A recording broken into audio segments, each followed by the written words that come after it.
मंडी का नीलामी कार्य पुनः प्रारंभ। शिकायतों के बाद तहसीलदार ने दिलाया आश्वासन।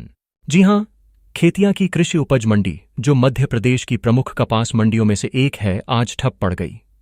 व्यापारियों ने मंडी लाइसेंस में त्रुटि को लेकर नाराजगी जताई और इस कारण सुबह से ही नीलामी कार्य को रोक दिया गया था।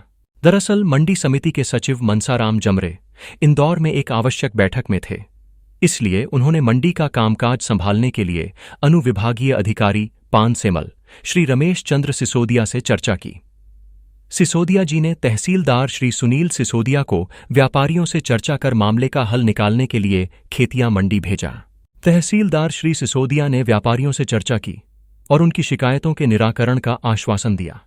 इसके बाद नीलामी कार्य को पुनः शुरू कर दिया गया। साथ ही विवादित फर्म को नीलामी में भाग लेने से रोक दिया गया। खेतिया मंडी की अपनी अलग पहचान है। मध्य प्रदेश और महाराष्ट्र की सीमा पर स्थित होने के कारण यहां महाराष्ट्र से भी किसान अपनी उपज बेचने आते हैं। कपास, मक्का और अन्य फसलें लेकर यहां किसान दूर दूर से आते हैं, जिससे मंडी की साख बनी रहती है। व्यापारियों की कुछ व्यावसायिक समस्या के कारण हमने ये बंद किया था, जिसमें कुछ त्रुटियां थी लाइसेंसों में। उस कारण हमने इसे बंद किया था और तहसीलदार महोदय के आश्वासन के बाद हम पुनः मंडी चालू कर रहे हैं।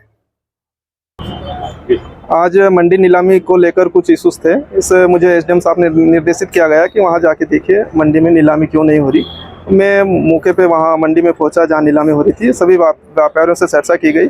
इसमें एक जो लाइसेंस को लेके है उस पर लेके सभी व्यापारियों को आपत्ति थी, तो संबंधित जिसको लाइसेंस जिस पर आपत्ति थी उसको आगामी आदेश तक मंडी सचिव के द्वारा ही स्थगित किया गया और सभी से चर्चा कर वापस नीलामी शुरू करवाई गई। सर, मंडी बंद होने के दो कारण रहे।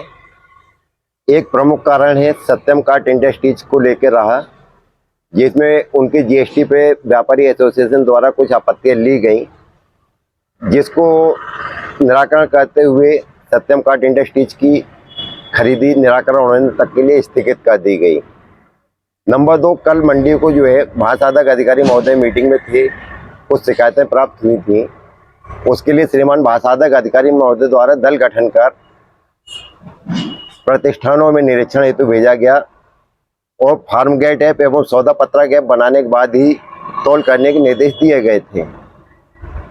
तो सुबह दल द्वारा प्रतिष्ठानों का निरीक्षण किया गया और वहाँ पे पहले ऐप से जो है सौदा पत्रक ऐप और बिल जनरेट करने के लिए बोला गया, जिसमें कुछ कठिनाइयाँ आ रही थी।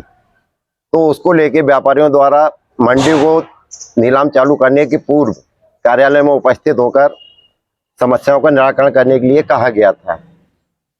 इस बीच जो है क्या स्थिति है वर्तमान मंडी में जो है श्रीमान महासाधक अधिकारी महोदय द्वारा तहसीलदार साहब को भेजा गया। उनके और व्यापारियों के बीच तालमेल होकर निराकरण किया गया और मंडी चालू हो गई है।